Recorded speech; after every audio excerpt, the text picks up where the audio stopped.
Hello, friends. Welcome back to more Tell Me Why. Okay, so we left off here. We were about to talk to Tessa, because I didn't want to start the whole next section. And I'm super excited. I'm super interested. But first, before we get into that, I have been wanting to go back and look at the. Oh wait, can I not? Oh dang! I thought maybe I could go back and look at the. Oh, there it is, the book. Because I want to see what sort of things we have about the Pelican, because this is the Pelican. She's got to be the pious Pelican. So let's see what we've got. We got the bear and the princess. We've got the beaver fixes the house, the princess's party, the goblins in the ice cave, princess and the two thieves, princess makes new friends. The bear's big paws, the moon hag loses her name, the goblins trick the mad hunter, the pelican helps her friends, 43. Let's see what else we got. The pelican forgives the goblins, 63. Okay, oh wait, is it marked? It is marked, look! Wait, they're marked by like, it looks like a fish. Oh, I get it, because she's Christian. Okay, Fishers of Men. It looks like the first one, well, okay, it might be the two thieves and the makes new friends as well. So let's check the two thieves and makes new friends first. The two thieves. Let's see, what is this? Okay, once upon a time, in an ancient and deep forest, there lived a wise princess in a big wooden house. The house was built from the strong wood of the forest, and it kept the princess warm and safe. The princess was not a native of the forest, but she never spoke about where she had come from, for it made her cry. She did not have many friends, but that was how she liked it. The forest was big and deep, and many paths led to her house, but not many visitors passed by. The princess was happy to be left alone in the big house in the deep forest. She knew that the forest would provide for her, but that its generosity had to be respected, so she only took what she needed. And for a long time, life was just fine for the princess in the big wooden house. One winter day, when snow blanketed the earth and ice bent the trees low, the wise princess realized that food was disappearing from her home. It was not much at first, only a few fruits and nuts and eggs vanishing during the night. Wait, do not tell me. Maybe it's the birds, she said, or the mice. And for a time, the princess was okay with losing some food, for the winter was long, and little creatures needed to eat too. But then, small items started to disappear as well. Spoons and plates, forks and knives, and blankets. It was as if every time she was in one part of the house, something disappeared in another room. That can't be birds or mice, said the princess. I think I have a thief. So she went outside to look for traces in the snow and noises in the wind, but there was nothing to be found nor to be heard. That's strange, said the princess. Maybe the thief is hiding inside my house. For many days she hunted, looking behind the curtains and under the bed, in the attic and in the chimney, behind the poles and under the carpets, but she found nothing. And as she searched, food kept on disappearing night after night. I will make a cake, frowned the princess. A big cake with every egg and fruit and nut I still have, so that I only have one thing to keep my eye on. She spent all day making the cake and using everything she had. The cake she made was so big she could hardly carry it. If I manage to protect the cake, I'll be able to survive the long winter, she said. So she added a lock to the oven, and she kept the big cake safe inside. But the next morning the lock had been opened, and the cake had disappeared. At first the princess cried because that cake was the last of her food until the snow melted. But then she noticed two trails of tiny feet in the spilled flour, and she followed the tracks to a hatch hidden in the floorboards. This is how the princess realized that the two tiny thieves were living under the wooden house right below her feet. Wait, okay, now I'm wondering, are the twins adopted? Were they like, oh my God, were the twins adopted? Is this how, oh my goodness. Okay, once upon a time, in an ancient and deep forest, there lived a wise princess in a big wooden house. She had been living alone just fine for a very long time, until the day she noticed food and small items were disappearing from her house. The thefts went on and on until the day her last cake, which had been made with the last of her eggs, the last for fruit, the last for nuts, and the last for flour. Well, that last cake was stolen too. And all she found at the scene of the crime were 2 trails of tiny feet in the spilled flour leading to a hidden hatch in the floorboards, the one we found in the laundry room. The princess did not try to open the hatch, nor did she try to break it. She was too tired and too hungry, and all she could do was cry in silence, alone in the big wooden house, hidden in the ancient and deep forest. She cried for a long time until evening arrived, and then she cried some more. Suddenly, a tiny voice came down under the house. "What is that noise you make?" it asked. "We do not like it, not one bit. I'm crying because you two are mean to me, whoever you are. You stole all the food I had, and I will starve before the end of this long and cold winter." The hatch opened just a peep, revealing 2 frowning faces peering out from the darkness of their hideout. "But we are hungry too," said the second creature. "We have been hiding in this cave for a long time, and now that winter is upon us, and we need food." The princess dried her eyes and smiled at the 2 goblins. "If we were friends, we could share the cake you stole from me." The 2 thieves spat and smirked. "A friend? What is that?" The princess frowned, for she realized that the 2 tiny thieves were as lonely as she was. "A friend is someone you love and care for, someone you would never hurt." "We never hurt each other, and we care for each other," said the goblins at the same time. "Does that mean we are friends?" "Yes, that's exactly it." "And if we are friends, you would not hurt us?" "Of course not. Friends trust each other." The goblins shook their little heads. "We trust no one, for no one trusts us." Their words made the princess cry again, for now she understood that the 2 creatures were not only as lonely as she was here in the big wooden house, but they had been lonely since they were born. "You are making that noise again," frowned the goblins. "Please stop that, for it makes us feel unhappy. Are you a witch? Is this some sort of magic?" "It makes you unhappy because we are friends," said the princess. "But we don't know you, and you're not like us. Sometimes friendship comes right away, even between people who are very different." "Does it mean we can't steal from you anymore?" "Yes." "But that's what we do. We are the crafty goblins who live under your house." "Well, then maybe we could arrange something." "Is that what friends do?" "Yes, I believe they do." And this is how the princess met the crafty goblins and how they became friends. This is fascinating. I'm so sorry. I know that I'm not reading like exactly what I ought to right now. Oh, look, I just noticed there are bookmarks up top that'll show me like who I'm reading about. Oh my God. But now I'm like, are the twins adopted? Did they meet each other this way? I hope I'm not boring anyone, but I'm fascinated. We got the bear's big paws. The moon hag loses her name. Okay, the pelican helps her friends, because I don't want to read about people until I meet them, because I'm a little nervous that I'll end up either not getting what I should from the story if I don't know who the people are, or maybe learning too much and skipping ahead in the stories. Okay, once upon a time, in a deep and ancient forest, an early winter storm blanketed everything in snow. It was so early in the year that the creatures of the forest were not yet ready for an ordinary winter, much less a bad one.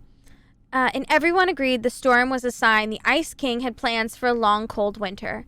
The princess had grown up in a kingdom where it was sunny all year long, and the goblins were very young, so no one in the big wooden house knew how to prepare for such a winter. The house was not well insulated, and they did not have enough fuel or food.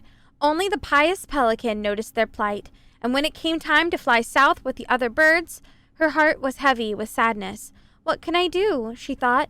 "I'm a migratory bird, and if I were to stay, who would look after my flock?" The time came to go, and the Pelican struggled to take flight. It felt as though a leaden weight were stuck right in the center of her chest. "What can I do?" she thought. "I'm a migratory bird, and if I were to stay, who would look after my flock?" She managed to take off, but only just barely, flapping fiercely to catch up with the other birds. As the pious Pelican began her journey, the storm picked up, battering her to and fro. She had fallen well behind the flock, and she was already growing tired, but for all her challenges in the air, she could tell things were much worse on the ground.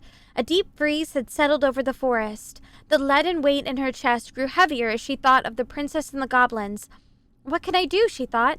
"I'm a migratory bird, and if I were to stay, who would look after my flock?"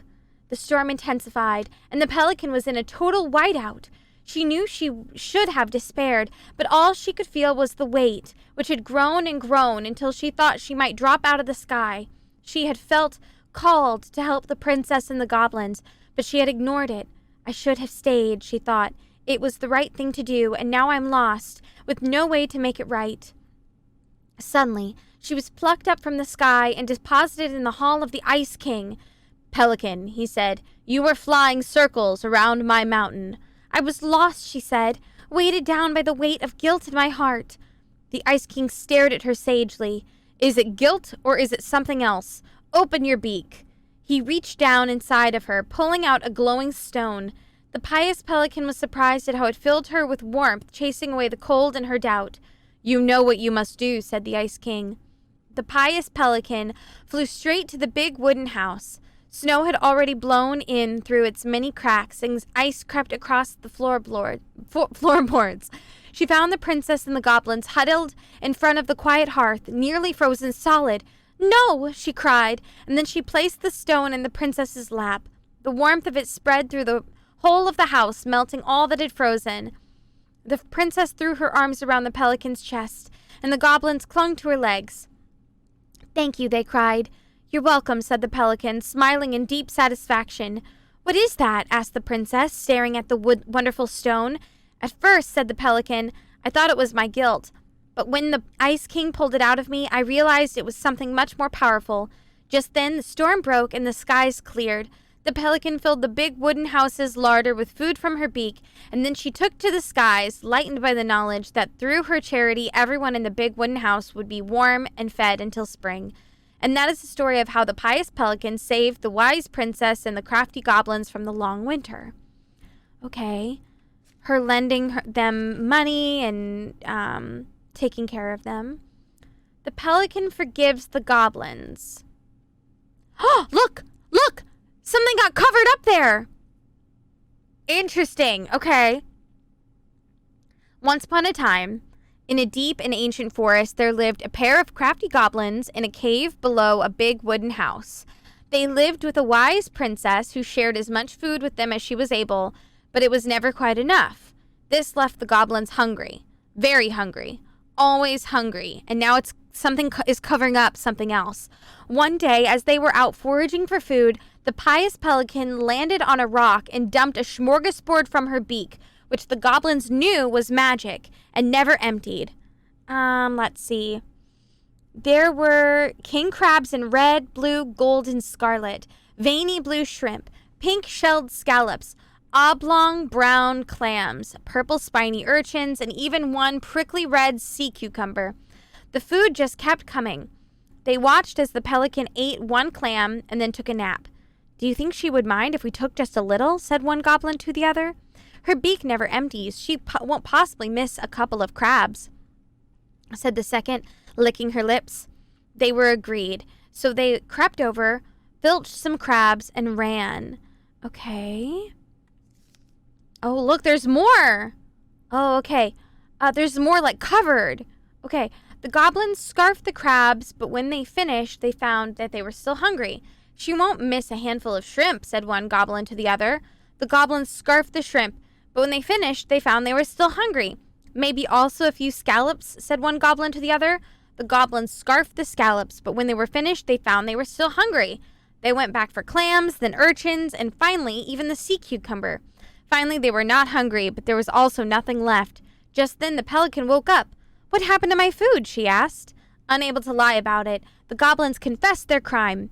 The pelican was dismayed, but she was a charitable-hearted bird, and she could tell the crafty goblins were growing little creatures. Goblins, said the pious pelican, I will share my food with you, but you must in return follow my example and be as generous with others as I am with you. That is covered. I wonder what is covered. Take that to heart, and I will have considered your debt paid. But we have nothing to give, said the goblins. You have your nimble hands and your crafty brains and your loving hearts, said the pelican. The crafty goblins realized how much they had to give, and for the rest of the day, they looked for ways to help the other creatures of the forest. They found the stalwart moose struggling with an itchy to hard-to-reach spot on his back. and so they climbed up and gave it a good scratching. Next, they helped the old bear, who could not get the honey out of a narrow beehive. They climbed up to the top of the tree with the hive and then dropped it, cracking it open. Finally, they found the princess, crying over a loss she would not speak about. So they wrapped their little arms around her in a great big hug and stayed there until she felt better. When they were done, they returned to the pious Pelican. "Did it feel good to be as generous as I am?" asked the Pelican. "It did," said the goblins. "I'm glad," said the Pelican. "We all have problems that we can't solve on our own. But if everyone goes about with generosity in their hearts, then there's always someone on hand to help. But we all must commit to do so, or there may be no one there to help you when you need it." Another covered bit. This made sense to the goblins, and they thanked the pious Pelican for her food and the lesson. Of course, by this time they were hungry again, and that remained an ongoing problem until the day the stalwart moose taught them to fish. But that is another story. And that is how the pious Pelican forgave the crafty goblins and how she taught them charity. Wow, guys, this is so interesting. I am, like, super hyped to learn more. I don't want to go too far ahead, but I'm really excited. I'm really excited. Okay, I'm sorry that took up like 15 minutes. Me just reading a book. I hope everyone's okay. I hope no one's mad at me. Okay. Let's see what next. I should probably talk to Tessa. It looks like that's the only other thing available in here. So let's talk to her. What's up? What's up, chicken butt? Is there something I can do for you? Your fight with Marianne. Earlier you said Marianne kept everything to herself. But Yeah. you two had a big fight a few months before her death, didn't you? We argued all the time. You'll have to be more specific. This wasn't about who cheated at Canasta. This was intense. You locked yourselves in the office so we couldn't hear. I'm sorry. It was a long time ago. Now, I was in the middle of something. Okay, What? I'll leave you to it. Damn it. What? I think she knows more than she's letting on. Duh. But Okay. there's no way to nail her down when we don't even know what we mean. If we could pinpoint what it was about, she'd be out of excuses. Sure, but how do we do that? The music was too loud to make out what they were saying. Marianne and Tessa were obsessed with that song. It was on all the time. What are you thinking? We've been getting these visions whenever we see or hear something really emotional. Yeah. Maybe listening to it will trigger something. Let's try. Yeah. You may be onto something here, Ronan. We can't go back to her with anything half-assed.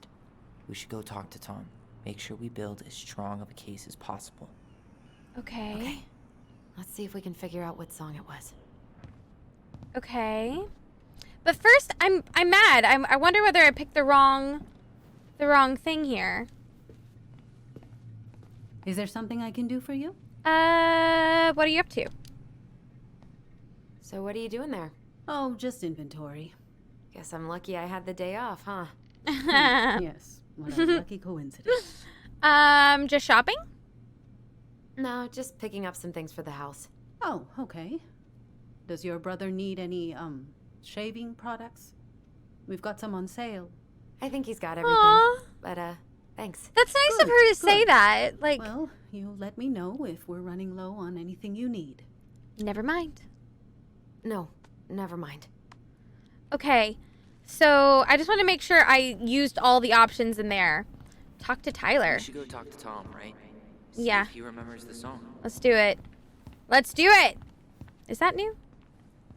Oh, no. I've looked at all that. Because it's got the casting call. I've seen that. Hey there. Hey, Tom. There's something What's I can up? help you with? How's business? I want to ask him all the questions business? before I pick the right Oh, one I no, know I don't need. customer, but that's giving us time to finish up the inventory. I think we might close early. Oh. Maybe catch the final of Survival on Ice live. Oh my God. Don't tell Tessa, but I'm rooting for Butch. Survival on She thinks ice. he's too cutthroat. I say that's the game. You tried that new chocolate bar we got in last week?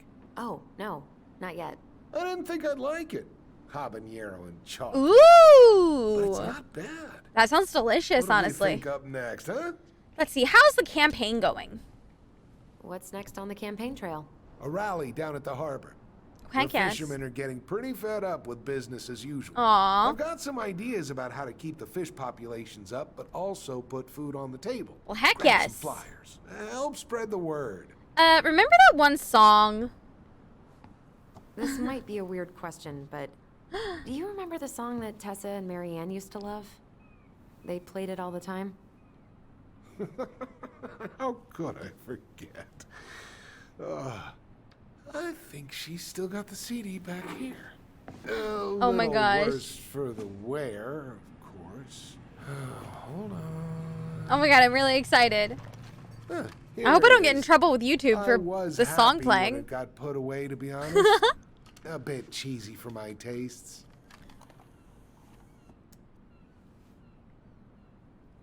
CD track 1.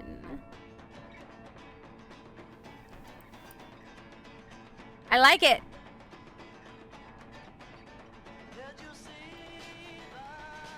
This is it, right? I think so. I'm just gonna dance.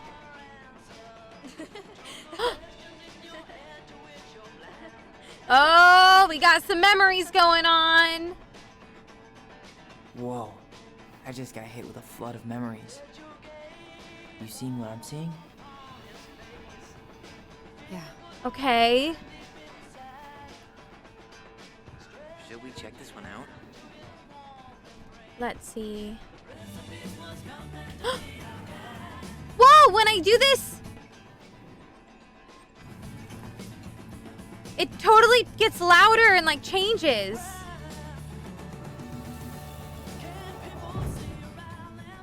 Mom, stop! That's so embarrassing! Oh, yeah? Aww. Come join me. I know you love this song. No, I couldn't possibly. I Some love of us are actually trying to get work done here. I forgot how carefree she could be. Yeah. What the hell happened? You think there's more memories lurking around? I'm sure I don't there know. are. Let's see. Whoa! There's another one.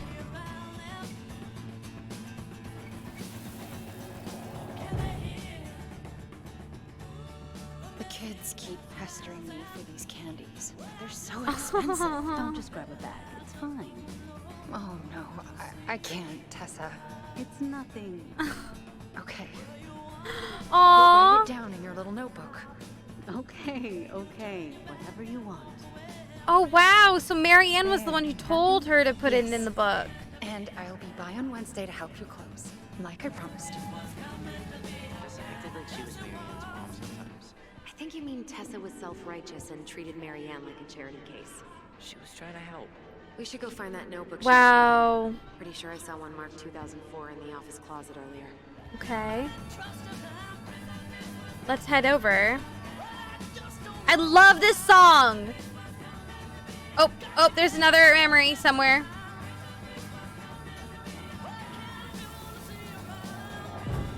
What are you doing here? I thought you needed help with the storm. I needed help 2 hours ago. Have you been drinking? What? No, I just had a day, okay? I took a pill. I'm fine. Marianne. I said I'm fine.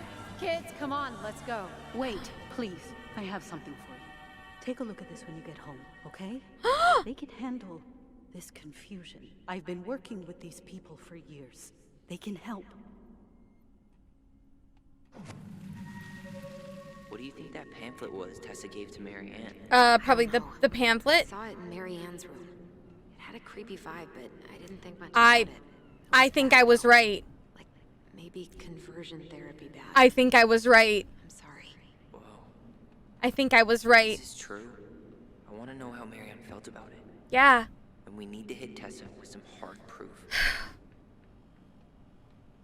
I thought it was that. Like, you guys heard me say it when we first came across it. Sorry. That sort of thing makes me really emotional. Tessa? Is it okay if I run a quick Google search? My phone's dead. Sure, but make it quick. I'm going to need the computer. Okay. This is it, but Let's look at urgent. Don't miss out on this opportunity. What if I told you the government owed you up to $10,000 cash to go to school? This is not a loan. You won't have to pay back. This is not a scam. Take this seriously. Click below to take the 2-minute questionnaire and claim your money. Click here to let us know if you'd prefer a check or direct deposit. This is a scam. Linda at defnotascam.com. That's what a scam looks like. Let's see. I'm not going to click on that because I know that's the right one. Your order has been shipped. Hello. Thank you for shopping with us. Your order of garlic peeler kitchen tool has been shipped. Okay. Nicole Aquino. Thank you. Hey, Tessie. I just got back from my workcation and found the girls in bed sleeping like happy logs. Adrian said they were riding high when he picked them up from your place today. And apparently you got them both to eat kare kare? Please let me know what saint you prayed to pull that off. All morning they've been going on and on about their camping trip with Aunt Tessie and the s'mores they ate and the bugs they caught. I can't remember the last time they were both this happy at the same time. Usually it's one happy, the other one crying. I know you're busy with the store and getting ready to be first lady. So thanks for making time for them. And so sorry about the last minute drop off. You know how work has been. The girls say, we love you, Aunt Tessa. P.S. You and Tom should come for dinner sometime. Adrian's been dying to show him the new media room, which will keep them busy while we drink wine in the kitchen. Your favorite little sister, Notorious NIC. Aww. I love that. The elephant in the room. I know y'all don't want to have this conversation, but Lisa has flaked on rehearsals again. She hasn't shown up in weeks. I know we were all moved beyond words by her performance of Danny Boy at Carl's funeral, but what good is a beautiful voice if you can't show up on time every week like everyone else? I think we should start planning the winter gala without her. Thoughts? Barb. Seize the day. Robin Williams. Oh, Robin Williams. Okay, here we go. Virtue Seekers Youth Camp. Yep. Wait, what? Is that what she recommended for Tyler? I don't know what to say. I'm sorry, Tyler. Yeah. Let's see how Tessa explains this one away. Yeah.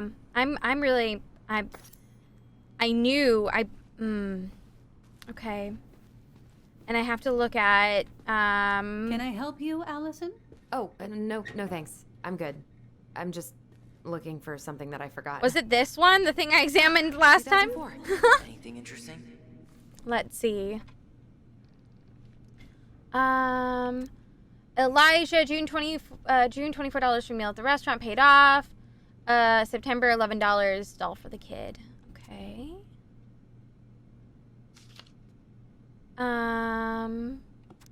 Eric B, February $50. March paid off. February's debt. September $20 for gas paid in full. Okay. Marianne. It looks like Marianne started flaking on her debt in October 2004. 5 months October before 2004. that night. I think we've seen enough. Yeah, we've got a good sense of what went down. Wow. Let's talk to Tessa. $50 for gas paid off. $37 for groceries. $30 for new jacket for Allison paid off. Medicine paid off. Paid off. $140 for washing machine repairs. No show. Like, that's a big one for a no show. $55 new shoes for kids. Check bounced. Okay. Is that really all I need? October of 2004. Let me just do a What are quick... we waiting for? Let's go talk to Tessa. Sure. Oh, the song is gone. I think we've seen enough. Yeah, we've got a good sense of what went down. Really? Let's talk to Tessa. Okay, I should trust I should trust the game. What are we waiting for? Okay. Let's go talk to Tessa. Fine. Okay. I'm gonna trust the game. I'm gonna trust it. Okay. Is there something I can do for you? We remember details. We're back. With details that should help your memory. Oh, really? Yes, really. We were buying groceries, and then you stormed in, threatening to call in debts and demanding that Marianne talk to you. It turned into an argument. So you guys went into the office and blasted that song you used to dance to all the time. Call in debts? I never. Like I'm some kind of loan shark. When did this supposedly occur? Well, our memories don't exactly have timestamps. I can't be expected to take these accusations seriously if you can't even recall basic details. Come on. October of 2004. Well, definitely not before that, so October. October 2004. That was when she stopped trying to pay her debts, right? Yes. I don't know why. She always found a way to pay before that. But we never argued about money. I was frustrated, but you can't squeeze blood from a stone. Yeah. We didn't think you guys were arguing about money. Let's see. You told her about the camp. Right? We know you support the Alliance for Traditional Families, and that you gave her the pamphlet about their camp. Right? What camp? Virtue Seekers Youth Camp. The Virtue Seekers Youth Camp. It was conversion therapy. You told her that Tyler should go there. Look, you've clearly decided I'm Judas, just like Marianne did. But I was trying to help. Tyler, she told me she'd been struggling with you, and I'd heard such good things about that camp. You told her to send her child to conversion therapy. Do you know what they do to kids in those places? I do. Now. And how did Marianne take your helpful suggestion? Badly. She wanted to let you be whatever perfect little butterfly is in that cocoon. Oh. And yes, we argued about it. So she was cool with who I was? She was more than that. She loved you. Listen, I don't mean to be rude, but I really do have a lot on my plate today. Okay. We'll get out of your way then. Thanks, Tessa. Oh my god, what a lovely little thing to say. Like, let you be whatever perfect butterfly you are inside that cocoon. Can we grab our groceries? Michael already put them in your trunk. Okay, thanks. Bye, Tom. See you later. Wow. What are you thinking? Just trying to wrap my brain around all that. Yeah, me too, Can't believe Tyler. You got Tessa Vecchi to talk about the past. Oh, Yeah. And Marianne, she had my back. It really doesn't change much, right? She was still fucking crazy. She still tried to kill me. But knowing she was trying to protect me before whatever the hell happened that pushed her over the edge, it feels good, Allison. hey, Oh, good. look at me. I'm glad You that's are what you're allowed to taking feel away from it. however you're feeling about this. Yeah. God, I could use a smoke. You're speaking my language. Oh my god, guys. I am... What? Sorry, I'm just thinking about what this means. Wow. Yeah, me too.